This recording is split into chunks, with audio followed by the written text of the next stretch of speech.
Good morning, everyone. Welcome to another Borderless webinar. We are here today to talk to you all about how to survive a home office audit, what triggers a home office audit, how to be ready for one. Really excited to be here today. I'm going to introduce ourselves in just a second.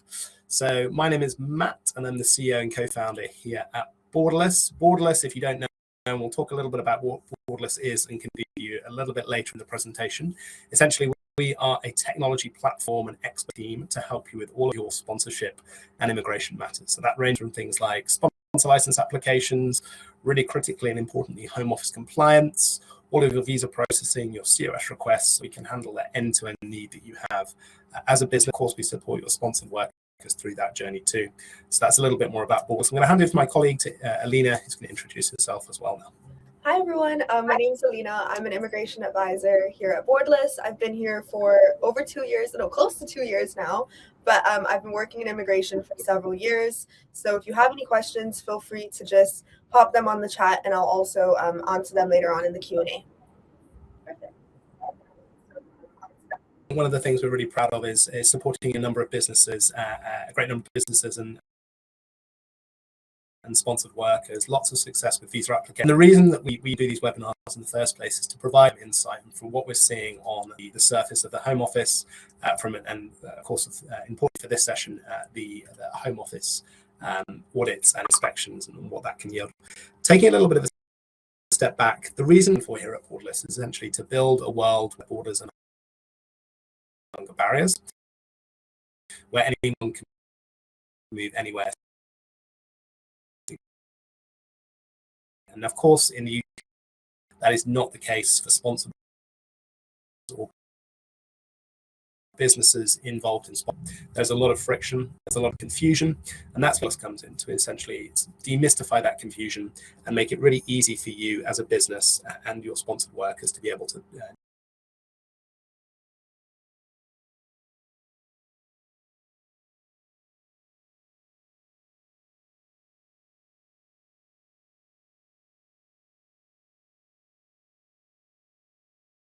Hi, everyone. Sorry, I think Matt's internet has just cut out for a second. So just bear with us. We're just having some technical difficulties.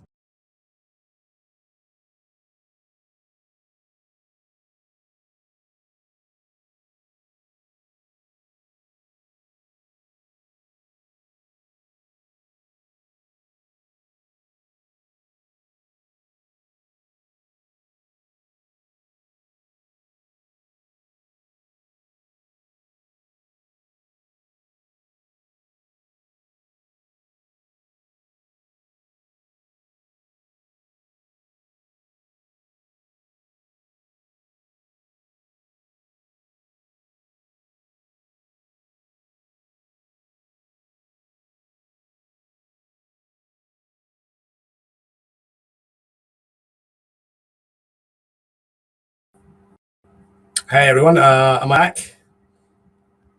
Excellent. Matt, sorry, technical difficulties. Fun way to mix up the webinar session this morning. I'm going to just share my screen again now, and we will be back to it. So hopefully, can everyone see my screen again? We're back again. So as I was explaining, Borderless is there to simplify the complexity of immigration for you as a business and also for your sponsored workers as well. Now, if this is the first Borderless webinar you've joined, typically we don't have an interruption like we just did, so apologies for that. But what we do love to do is make sure these sessions are super interactive. So there is a live Q&A in the chat there. There's a public chat. There's also a private chat as well. So do please let us know your questions, let us know your thoughts, let us know your comments. It's really, really helpful for us to build the right material into these webinar sessions. Of course, polls for you as well. So if you let us know your thoughts and input there, that's also really helpful so we can bring you the most relevant and up-to-date and engaging content. And of course, all of these sessions are recorded. If you go to the Borderless website, you'll see several hundred webinars now that Borderless have done across a great range of topics when it comes to immigration, be that right-to-work checks, be that other matters. So lots and lots of information for both Borderless and all the partners that Borderless has as well.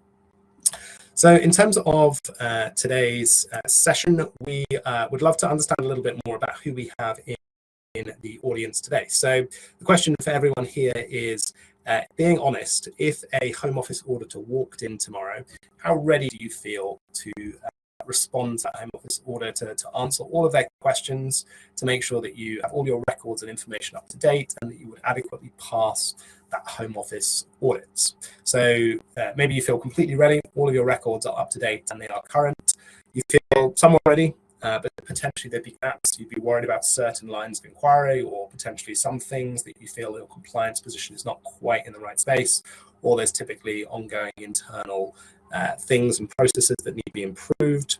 Perhaps you feel not ready at all. You're not confident that you're in a good position with the Home Office, or equally you're not really sure what they would ask for. You haven't really been exposed to an audit before. You're not sure what that would include.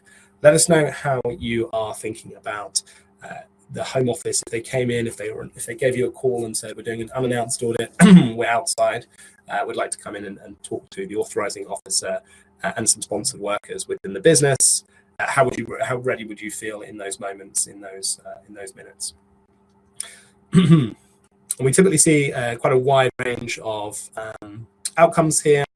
And we're seeing this as well in the poll results. So the vast majority of the audience here feeling somewhat confident, mostly prepared. Potentially there'd be gaps in the business. And those are the things that we're going to talk about in just a little second to give you guys a bit more of an insight on what that could look like from an audit perspective, and how to best prepare yourself for those eventualities. Now, before we do that, I want to give a little bit of context on the changing immigration landscape and why compliance is a really, really important topic for you as a business if you hold a sponsor license. Now, this is a map of all sponsor license revocations, every single revocation to date, and that is a sponsor license that the Home Office has revoked. Now, you can see from the spread of red across the UK that there's a lot of businesses that have their sponsor license revoked. We're clearly into the, and I've got some exact numbers for you in just a little bit, clearly into the, I think we're probably into the tens of thousands now.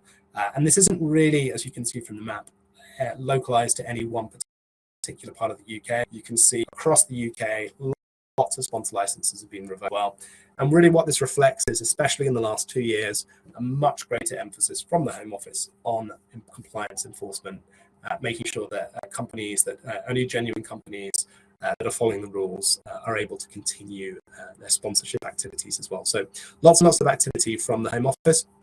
And here are the numbers. This is exactly what we're seeing in the last 5 years of sponsorship in the UK, specifically sponsor license revocations. You can see it's going up and up and up every year. 300 5 years ago, 500 the next year, 700 the year after that, 1,500 in 2024, 3,100 in 2025. You can see already in the first, I think it's just a quarter of the year, that data we have in 2026 means that we're projected forward based on that first Q1 of data to be about 6,200 by the end of the year. So activity from the Home Office is all a narrative from central government control, being able to have system insight and visibility, connect data to be able to talk to different systems. And that's what government has been doing in the last few years with a lot more enforcement activity across the board. We'll talk about the fines a little bit, but they can obviously be quite significant, ranging into the 45 to 60,000 pound range, which is obviously a very, very big number for most businesses to be able to counter it. So we recommend, of course, that prevention is the better way. You don't want to find yourself in this situation. So getting compliant, making sure that you are ready for that Home Office audit and inspection, absolutely here. And so what does this actually mean from a tangible perspective, from a compliance, an ongoing requirement? What's the reality for your business from the Home Office? Depending on your activity, that could be regular requests for documentation and updates on things like CRS requests or visa applications, or potentially that emergency Home Office visit. You need to track and monitor employee status, the visa conditions. Typically, when we work with businesses, we find that data is in lots of different systems. So anywhere from people's head to a spreadsheet, to some of it in an HR system, some of it on a drive somewhere. And of course, when data is in lots of systems, that can potentially create inefficiencies, and also data that's not accurate, hasn't been synced to the right places. So we typically find a lot of processes, manual processes across HR and compliance. Typically, the HR team is tasked with that compliance. And all of this adds up to a potentially high risk of an audit than ever before, especially as you sponsor more and more sponsored workers. You can imagine that that risk compounds as well. What does that mean in terms of impact on your business? Certainly a big high admin burden on those teams responsible for sponsorship, right? So lots of individuals within the HA team and compliance team, it can suck up a good chunk of their time, and they could be using that time somewhere else more productively. Also, obviously, a key risk of missing deadlines, right? There's a lot of deadlines to track, to monitor. The more sponsored workers you have, the more there is the risk that you could miss that key deadline and something irreversible could happen after that point in time. Obviously, inconsistencies across the workforce. Maybe the workforce is strong or you've got compliant in one particular area, but in other areas, maybe there's some gaps. Maybe you don't know about those gaps, and that's obviously creating risk for the business. And this creates, of course, exposure during the audits and lots and lots of downstream implications that we talked about. Financial penalties, sponsor license suspensions, even worse, sponsor license revocations, and of course, big impacts for your sponsored workers in those situations, and potentially a big impact on the business as well. So you really don't want to be in these situations where the sponsor license is suspended or revoked. Now I'm going to hand over to Lynn in just a second. We're going to talk very briefly about the compliance responsibilities a business has. What is Home Office compliance? Who's responsible? So number one, that is the legal duties a UK organisation has while it has a sponsor license and when it's sponsoring non-UK workers under UKVI immigration rules. So these are blanket rules. They apply to every single UK organisation with a sponsor license. Now, the first primary person who is responsible for sponsorship is someone called the authorising officer. That's a named individual within your business. They're responsible for immigration, for compliance. They are the person that Home Office is going to write to for all key matters affecting the business and sponsor license. Now, typically we see HR and recruitment also involved. That's more of day-to-day operational perspective. There's right-to-work checks, record keeping, changes of circumstances, monitor someone's immigration status, make sure a visa application is renewed or a new COS is issued, all of those day-to-day operational components. And then typically we also see senior management involved, making sure that the system is strong, robust, the policies are in place, you're complying with immigration law, you're complying with employment law, all of the different angles there, making sure that the business is protected and the risk within the business is reduced as much as possible. Now, what are those core concepts of sponsor license duties? Of course, firstly, record keeping documents for each sponsored worker for the requisite length of time, really, really important. The Home Office can come in, they can audit your existing sponsored workers or current workers, but they can also audit historic workers as well. So having that information on file, really, really important. Monitoring, reporting, tracking sponsored workers, reporting changes to the Home Office. We'll talk more about what those timelines are, but really important that happens as well. Updating the Home Office as well on change. So that could be company changes, they could be sponsored worker changes, and of course, managing and maintaining all the access to the sponsor management system.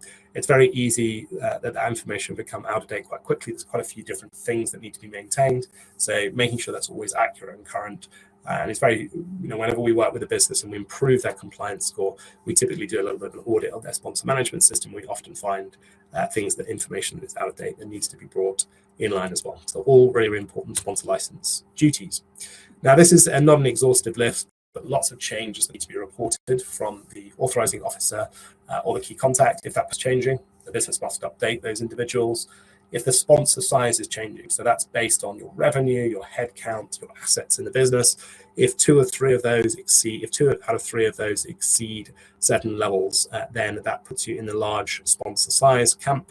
And the main implication there is a greater immigration skills charge. So that's something to be aware of as well.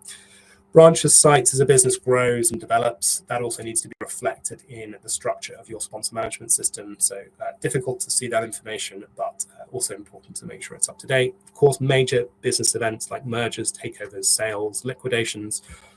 Sponsor licenses are weird things. They don't necessarily transfer with the business. New applications need to be made. So lots of complexity there from a business change perspective. Of course, all the details around the core business, and if the sponsor license is surrendered as well, that needs to go to one. This is not an exhaustive list, but gives you some of the categories of things that typically need to be reported within the sponsor management system in a really short space of time, typically anywhere from 10 to 20 working days. Otherwise, technically, that's non-compliant. So if you're a little bit confused by all of those different different reporting tips, timelines. You can actually just head over to the Borderless website. And in fact, if you just scan the QR code on the left, if you point it at the screen, you're going to see a new change of circumstance checklist that we've produced for you. So it's going to have I think it's a few pages, and it will give you a clear list of everything you need to do to report a change of circumstance. Now, of course, if you're using Borderless, it's much easier than that. You just go onto Borderless, you can report that change via Borderless, and Borderless is connected to your sponsor management system. So you can do that directly and benefit from the immigration team's input onto that change of circumstance to make sure that is a valid change of circumstance. And that's all included in the sponsor change of circumstances cheat sheet as well. So there's also a few other things on the website there. So I encourage you to look at guides that we've built for authorizing officers, home office audit checklists, all of that really useful information also on the website there. So I guess the key question here is, how are you managing compliance today? What is your current approach as a business to handle that? So we see typically a number of different ways that businesses tackle these problems. So the first one is around spreadsheet usage. So it's that tool that you can use, and I'll talk about that a little bit more in a second. So spreadsheets is one key way. Sometimes we find businesses that don't really have much of a tracking system in place. They're relying on memory or email records. Clearly, that doesn't scale very well. So we do encourage you to think about what kind of tracking system you want to use in place for this. HR system. Now, that's a very, very good general purpose system, but typically not built for immigration specialization. So typically we see lots of our customers actually connecting their HR system to Borderless and benefiting from those two different types of software and what they're designed to do. Using external solicitors is another way to go here. Typically we find it doesn't really scale as you work with more and more sponsor workers, or finally perhaps you're using Borderless as well for these matters. So let us know how you're currently approaching your home office compliance. How are you managing compliance today? Is that spreadsheets, no tracking system in place, using your HR system, using Borderless, or using external solicitors for those matters? So let us know how that looks like. I'll leave that open for just a little bit longer.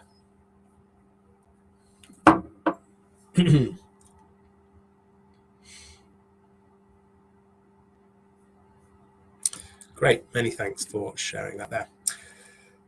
So I'm going to hand over to Aleena to cover off some more details around where compliance is really breaking down. Over to you, Aleena. Perfect. So now that we've covered the duties, essentially, we're going to talk about where it actually goes wrong and where it breaks down. Because in our experience, there are basically a list of a handful of failures, and they're not too complex, and they tend to come up again and again. So it's very rare that we see complex situations here. So Matt, if you could go on to the next slide. Perfect. Okay, so where compliance actually breaks down, there are four main ones that we see continuously, just in terms of customers that come to us with potential non-compliance or just things that we identify throughout reviewing the files. So firstly, missing or incomplete documents, and particularly right to work checks. So this one, I would say, is the single most common trigger when applying for a sponsor license or just maintaining your compliance throughout the history of you obtaining and having a sponsor license as well. Secondly, failure to track visa expiries. So this one is one that is quite serious, because if you were to get this wrong, it basically leads you straight into the illegal working category, where fines and penalties can arise from this as well. So it's really important to monitor this one particularly closely. Number three, inconsistent employee records. So this kind of ties in closely with the first one that I flagged, which was not conducting right to work checks at the right time as well. But with this, it expands beyond right to work checks. It also covers your employment contracts, ensuring that the clauses on your contract, as well as your causes that you're issuing out to the workers, are all consistent and they match. Any inconsistencies between these two documents as well are usually flagged as an area that the caseworkers tend to look at during an audit. And number four, lastly, monitoring salary thresholds, especially with the changes that have taken place on the 9th of April. This one is particularly important just because any breach in a salary now, where it could previously be made up and averaged out throughout the year, that's no longer the case, because the Home Office are assessing it according to pay period frequencies and depending on how often your sponsored workers are paid, different pay periods would apply to them. So it's really important to just be up to date on the recent changes as well and ensure that you're monitoring the different pay periods correctly to make sure that no worker is being underpaid. Perfect. Matt, if you could go on to the next slide. Amazing. Okay, so now we're going to touch a bit more on the first example, which is failure to track visa expiries and conditions. So this is one of the most painful ones to get wrong, like I said, because it is quite simple in the sense of you just need a system that monitors the sponsored workers' visa expiries and flags that up close to when they're due for a renewal. And with that in play as well, it comes without saying that you would need a cause in hand as well to ensure that you are able to renew those workers' visas. So there's a lot of planning that comes in place here. So it's really important that you have a system that tracks all of this and it's not just a date that lives in your brain, because that's easily forgettable. And, the correct people can also forget that date. So when this happens, the Home Office typically tend to look at 3 different things. Whether there is a central system in place where you are tracking all of this. The same applies to any absences or any changes within the migrant workers' immigration history as well. All of this should be contained in one place and not just tracked on a spreadsheet, because things get easily missed. Secondly, expiry dates that are missed also lead to a lot of consequences, because for the worker itself, they would be classified as an overstayer and would technically have to leave the UK right away unless they're able to make another valid application and explain the reason for the delay. And secondly as well, there is potential consequences on the actual sponsor license holder, because that would technically be a breach of their compliance duties if the worker continues to work past their expiry date. And lastly, if there are no alerts or reminders built into whatever platform you are managing this on at the moment, there is essentially nothing that prompts your workforce or people managing compliance to track this and act on it quickly as well. So while all of this is quite simple, it's really important to just make sure you have a good system in place that tracks all of this to avoid any risk of illegal working and potential even worse consequences such as a license suspension as well. Matt, if you could move to the next slide. Perfect. So for the next one, we'll be talking about incomplete or inconsistent employee records. So I think the slide kind of captures it quite well, where if there are any documents that are missing, for example, a common one that I do see are employment contracts where they're either not signed, the start date doesn't match up with the cause start date, or there are just specific clauses that are meant to be in a contract for sponsored workers that are missing.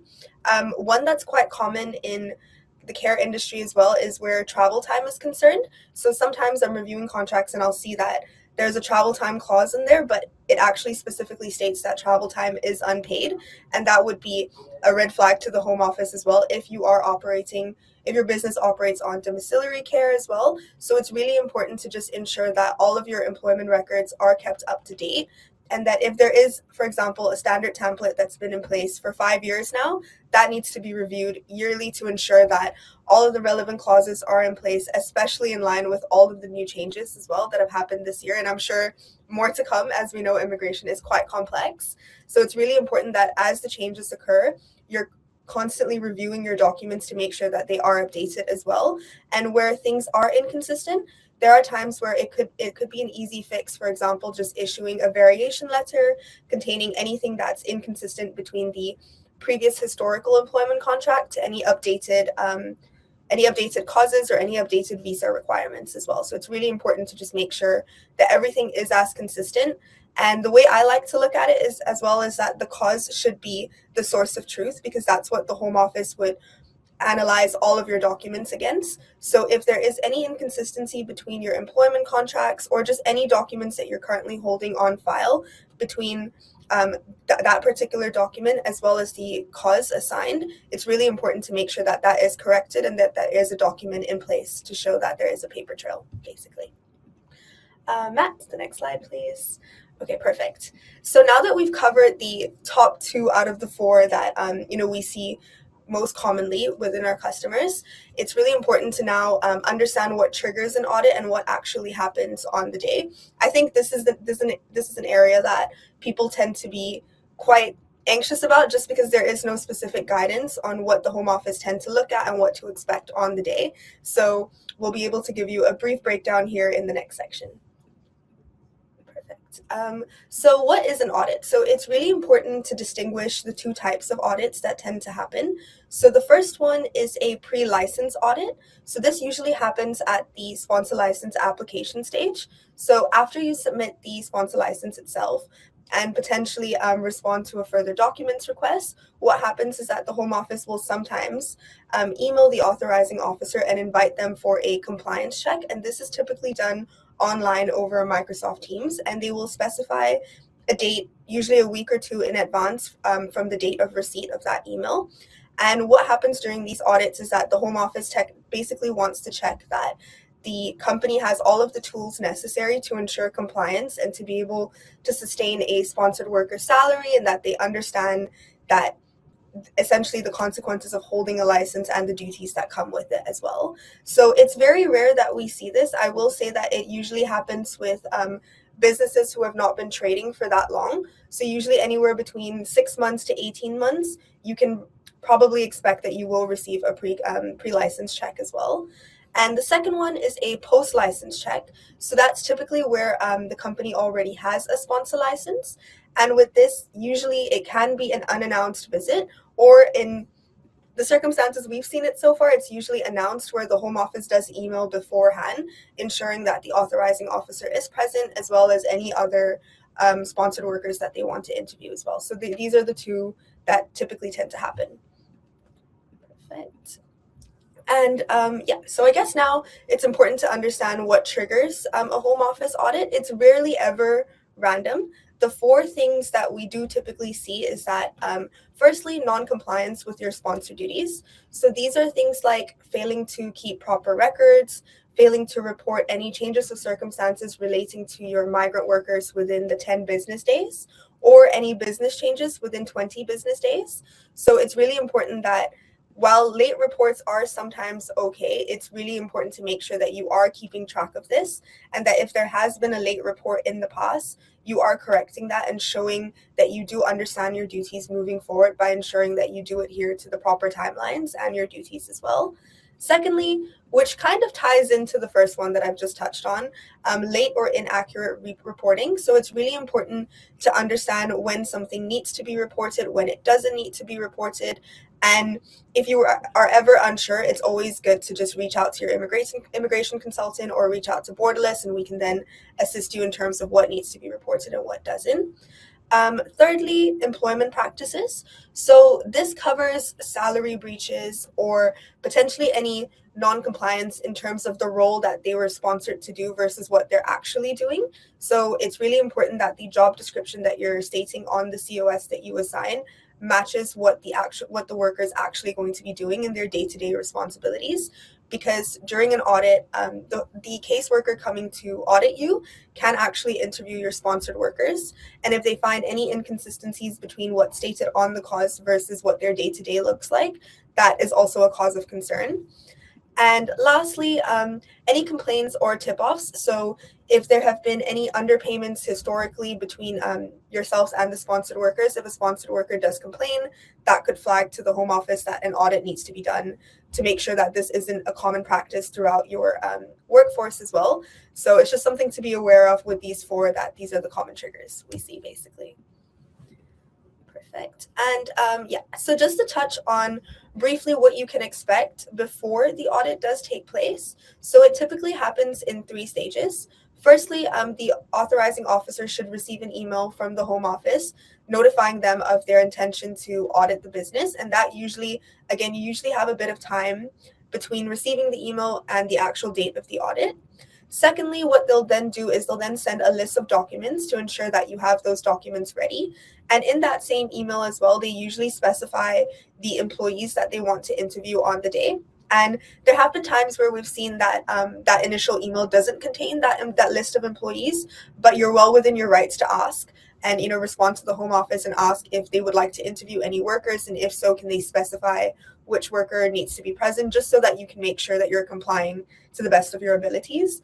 And if, for example, a worker is on annual leave or not able to attend on the day for whatever reason, it's also fine to respond to the Home Office and explain. Provided it is a legitimate explanation, for example, annual leave or sick leave, then I don't see why the Home Office wouldn't accept that reason as well. Perfect. Okay, amazing. So on the day itself, what you can expect is that it will be a long day. It can take place between anywhere from 4 hours to 8 hours. And typically throughout the whole day, the authorizing officer is the main focus. So the authorizing officer is the person that the auditor from the Home Office will be spending most of the day with. So what you can expect is that they will likely interview the authorizing officer. They will also be then going through the HR systems or any compliance systems that you use to monitor compliance or your sponsored workforce. The caseworker from the Home Office will expect to see that as well. Along with that, they will typically interview the selected sponsored workers within the business. And yeah, so majority of the day will basically be spent with the authorizing officer, which is why it's really important that the authorizing officer is someone within the business who has oversight on all sponsored workers and also understands their duties as the authorizing officer, just because any error there could potentially flag up and could cause a suspension or potentially even worse, a revocation as well. Amazing. And now on the last slide, this is a brief list of what the officer itself focuses on the day. So firstly, record keeping practices. So kind of what I've touched on throughout this section. Are your files complete? Are they current? And are they easy to produce on hand if the auditor were to ask for it on the day? Basically, HR systems. So this is more for monitoring workers and monitoring compliance. Do you have a system where you're tracking absences, making sure that, if they hit more than 28 days of absences, you're reporting that on the Home Office web, on the SMS as well. On the other side of it, cause accuracy. So this ties in again to making sure that your records are as consistent as possible and aligned with the cause that you're assigning to the worker. Right to work checks. So that's making sure that they are compliant and that they are conducted before the worker has started employment. And that if there are any renewals along the history of their employment with you, that you're conducting checks through the employer checking service, and that there is a history of right to work checks throughout the employee's employment with you, basically. And key personnel suitability. So that's making sure that your authorizing officer level 1 user, key contact, and your level 2 users as well are still within the post that they're meant to be in. They're still employed at the company. They're up to date on all of their duties, and just making sure that they understand what it takes to manage the SMS, basically. And that's basically it for me. Back to you. Awesome. Thank you, Aleena. So I'm going to talk a little bit more about how to prepare, to build off what Aleena was talking about, how to prepare and how to make sure the business is always staying in that 100% compliant position, so you are essentially ready for that Home Office call should that eventuality happen. So some of the key things we see which are really helpful for businesses to do to make sure you have a really good hygiene in place is, number one, your sponsor management system. Make sure it's current. It's one of the first things the Home Office is going to check. If they spot inconsistencies or if they're looking at other systems and it doesn't tie with the sponsor management system, that is potentially raising eyebrows, creating cause for concern. So what does that look like? Lots of different things. In fact, we've run a session a few weeks ago just on the sponsor management system and all the details therein. But things like authorizing officers, key contacts, site addresses, level 1, level 2 users, change of circumstances, CRS requests, sponsor notes. It's a long list of things, and we really recommend making sure that your sponsor management system is really, really current and up to date. Audits employee records for completeness and accuracy. So this is one of the things that Home Office are going to do. Those employee files, their records, they're changing, they're evolving in time. Making sure you have a process in place to regularly audit and inspect those files. And if you're working with Borderless, this is an ongoing service we can provide you as part of that service that we offer. Tracking visa expiry dates, conditions across your workforce. Obviously, this is really table stakes. Making sure that you don't have any expired visas. All the and as Aleena mentioned, making sure you have sufficient numbers of available certificates of sponsorships to be able to issue in the right time in advance to be able to then issue new certificates of sponsorship for a new visa application. Really, really important. Make sure you're tracking all those dates. Really, really importantly. Right to work check recording, it's one of the biggest failure areas, as Aleena's already identified. We've run a separate webinar about this, but importantly, you're following the right to work checking processes. It can all be done digitally now. And again, on Borderless, you can store that information to make sure everything is compliant and track the expiry of that right to work check. Salary is another big topic. Checking salary against changing, evolving sponsorship requirements. Pay changes typically in April every year. That has a different implication on the minimum salaries for sponsorship. There's a big matrix and a very long list the government publishes around all the different going rates, bans, exemptions, subject to different immigration criteria. So again, if you're using Borderless, that's all built into the system, and it's going to be able to monitor salary to ensure that you are meeting appropriate bans for every single worker in your business. And of course, all those deductions that potentially could apply, lots of rules and restrictions around those as well. So very easy to fall non-compliant from a sponsorship pay perspective as well. And then finally, reporting changes to the Home Office on time, really, really important as well, making sure you're meeting those timelines, tracking those timelines. Very easy to forget those if you're not using a system to be able to manage and monitor information on the changes for your sponsored workforce. Now, I'm not going to go through all these again, but a lot of information here on employee documents to have ready. This is the kind of information you're going to need. It's not an exhaustive list, but you can see from the 12 things on this list already, lots of different kinds of things the Home Office could potentially look at. ID checks, recruitment processes, address proof, absence records, payroll, payslips, employment contracts, risk assessment, document retention, some of the key things, but again, not an exhaustive list, lots and lots of information on what you're going to need to provide to the Home Office. And this is really what we think at Borderless becoming proactive with sponsorship means. A lot of businesses, when we first start working, potentially they're not in the best compliance position, or even if they're in a relatively strong compliance position, there's always ways to improve that position. So, what does that typically look like? Very often disconnected systems and data, lots of manual tracking across spreadsheets, limited proactivity with the users. So, maybe that spreadsheet is there, but it's relying on you to go check it every day, every week. Maybe there's a single individual or team that is responsible for that. And what does this create? Lots and lots of audit risk for your business. The desired state here, centralizing all things to do with immigration compliance and management in one single system, automating tracking, alerts, renewals, complete visibility across the workforce.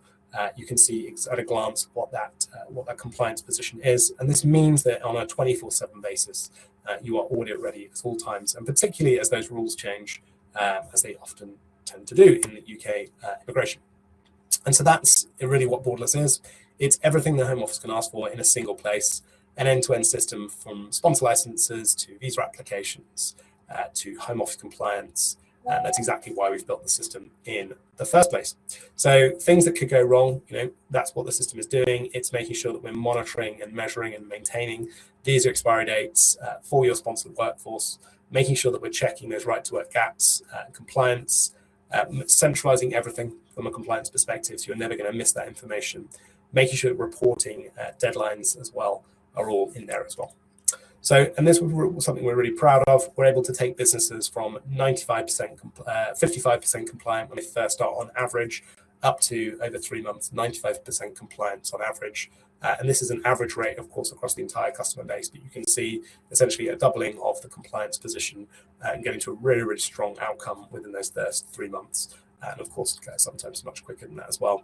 And this is why we think it's really important that businesses are able to achieve that, because compliance is that spectrum, and it's really, really important to be at the top end of that spectrum. So when the Home Office can come and audit, you're in a very strong position accordingly. And that's really how we've been supporting many businesses. Christian is one of them. He's from Wessex Care. He has been using Borderless since the very early days. And he said if he ever did get one of these compliance checks, he knows that if everything the Home Office could ask for is on Borderless, so provided Borderless is up to date, Christian is protected, and his sponsor license is in a really strong position there. And this means that his employees are 100% audit ready all the time. All of the different sites that operate across Wessex Care are in one continuous compliance position from an ongoing monitoring perspective. And those 165 staff and sponsored workers he employs are really in a secure position from their employment perspective as well. So now moving over to our Q&A session. I can see lots of questions in the chat as well. So I'm going to hand over to Aleena to pick up some of those questions. Before we do that, I just want to point to a couple of additional resources here. So there's a Home Office audit checklist. That's the one on the left-hand side, the QR code in the middle. Just scan that, and that's going to take you to a Home Office audit checklist. And then if you'd like to speak directly with the Borderless team, that's the QR code on the right-hand side. You can grab time with one of our immigration experts, and you can talk to any particular questions you have. Just scan that link, and you'll be able to grab time this afternoon, tomorrow, later in the week, whenever it suits you best as well. So I'll hand over to you now, Aleena, to talk a little bit more about some of the questions that we've had come through. Okay, perfect. So there was a question here from Elaine. Legally, do you need to keep a hard copy / folder of each sponsored worker's files ready to hand over for an audit? So with this, typically there is no specific legal requirement in the guidance that the documents need to be kept as a hard copy or a physical folder. Under the guidance, it does say that basically you can hold the original document or a copy of it. This could be scanned or digital, whatever works for you, as long as it's readily available in the event of an audit that you're able to produce it on the day if the auditor were to ask for it, basically. Next, there was a question here from Ruth in terms of 2Ps and employee transfer requests. I believe this potentially relates to a change of ownership or business changes. So with this, at Borderless, we do have lots of experience dealing with employee transfer requests. I will say, out of the things that we work on, this is usually quite a complex area.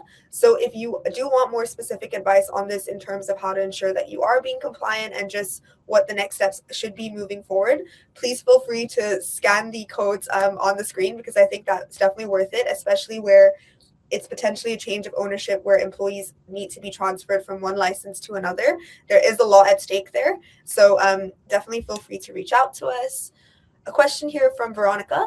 Do we need to reissue a contract when the worker renews their visa / cause so the start dates are the same? So I wouldn't recommend editing a previous historical contract. What I would recommend doing is making sure that the records are up to date. So issuing any variation letters without amending the original contract, because what the Home Office will then see is that the original contract has the new start date aligned with the renewal as opposed to the original start date. So it's really important that when the Home Office is reviewing your files, they're able to see a history, basically, so that the worker started on a date 2 years ago, and then the visa has been subsequently renewed this year, and a variation letter is accompanied with that, basically. A question here from Abbas. In terms of maternity leave, do we have to report this when they return to work or just when they go on maternity leave? So with this, I would say that you would need to report it when they leave for maternity leave with the estimated date that they're hoping to return. And then if that estimated date changes at any point throughout their period of maternity leave, a subsequent report would need to be made. And also another report when the worker returns from maternity leave, just confirming that their salary and anything stated on their cause previously is unchanged, and they'll be paid according to that rate, basically. Another question here from Julie. In terms of salary compliance, how does that work with statutory unpaid leave, for example, parental leave, when an employee is paid below the threshold? So with this, when an employee is paid below the threshold or potentially unpaid for a period of time due to the exceptions, so these are things like maternity leave, paternal leave, bereavement, or long-term illnesses, those would constitute as a permitted exception. So even though the worker is being paid below the salary, as long as that's reported within 10 working days to the Home Office on the SMS, the Home Office would not penalize you for it or basically say that you need to stop sponsoring that worker as long as it's reported. So even though it's a permitted exception, it's really important that this is reported on the SMS regardless. And I think that pretty much covers, there's another question here from Divya. If a worker has been promoted to a new role and is under a probationary period, when do we create the cause? During the probationary period or once they pass their probation? So I guess this depends on whether the worker is currently sponsored. If they are currently sponsored under a different role, they should be continuing to do that role until the new cause is assigned and the new visa is approved for whatever the promotion is. So for example, if someone is a carer being promoted to a senior carer, they can't take up any duties as a senior carer until the visa is approved under Occupation Code 6136. So until that happens, majority of their role should stay within what their cause says. and they can take up shifts, for example, training shifts or shadowing shifts, but they can't fully start that role until the visa is approved. And I think that's pretty much it in terms of the question. Good, thanks, Aleena. We also had a couple of questions in the private chat around how Borderless specifically can help with compliance. So I'm actually going to just play a short video here because this is a brand new feature we've launched at Borderless. It's a product called Halo, and I think it's going to show in a lot more detail how Borderless can actually support with really kind of granular compliance analysis for your business. So hopefully this will work. Hey everyone, Tom here from Borderless. I'm really excited to show you our new compliance product, Halo.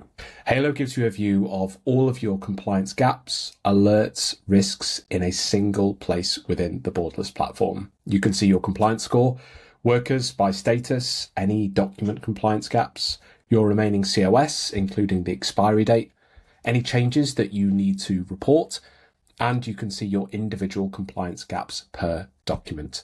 We're going to give you specific actions in here to fix these compliance gaps. So for example, let's take a look at our employment details. If any of your individuals are missing a job description, or that job description perhaps doesn't match what we have on the COS, we will extract information from all of the COS documents for those individuals.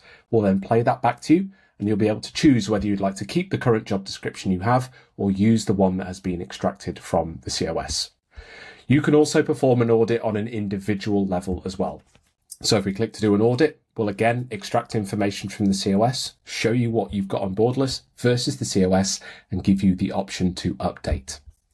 We can take a look at things like payslips, for example. If we've got payslip gaps on individuals, you have the option to upload individually, or you can do a bulk document upload. This will take you into our smart document uploader. Just upload all of your documents in here. We'll classify the documents by type, we'll match them to the individual, and then we'll flag to you any issues that we found. Now, if you report a change in the Borderless platform, Borderless is now going to say to you, this is a change we think you need to report. And to stay compliant, you need to report that within 10 working days. You can go in and edit that date of change, provide full information to us, click to submit that report. That will go to the Borderless team and will then submit to the Home Office. The other great feature of Halo is the ability to use the time machine. So you can fast forward 1 month, 3 months, 6 months, and forecast your compliance position related to expiring or missing documents. We're adding loads of great features to Halo over the next few weeks, so please stay tuned for more updates. Thank you. Great. Hopefully it gives a little bit more of a tangible sense about how Borderless can help with your compliance position. And as Tom mentioned, lots of new changes coming. So please do, if you're using Borderless already, please do give us feedback on that new module, and we'll be building it out further in time as well. We'll wrap up in just a second, unless I can see any further questions in the chat. Hope everyone has found this session really useful. We would love if you do have two seconds just to give us some feedback on the webinar today. It's going to pop up as soon as we end the webinar. It just takes 10-15 seconds. Let us know what you found useful. Let us know what you'd like to see in future webinar sessions. And this will help us continue to bring the most relevant and interesting and insightful content for you and your business. So thank you everyone for joining, and we will see you very soon on the next Borderless webinar. Have a great rest of your afternoon, rest of the week, and see you all very soon.